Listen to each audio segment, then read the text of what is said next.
Tak to se mělo vysypat za měsíc. Ale to čeká. Co děláš ty čuráku?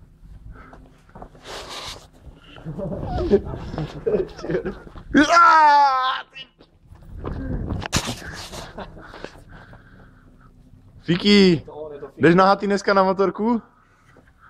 Fíky Co? jako minule, ne? Kuda, dej si to tenisky, ne? Jo. Jeď.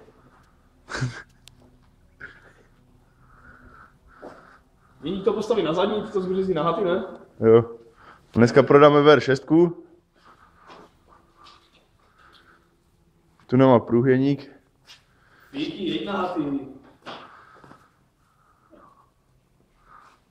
Fíky, co si myslíš o tomhle voze?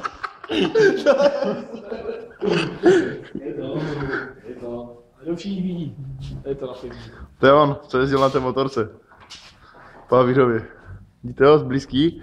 Detail. Fíky, podívej se na nás. To je 8 pasaží, to bylo ono.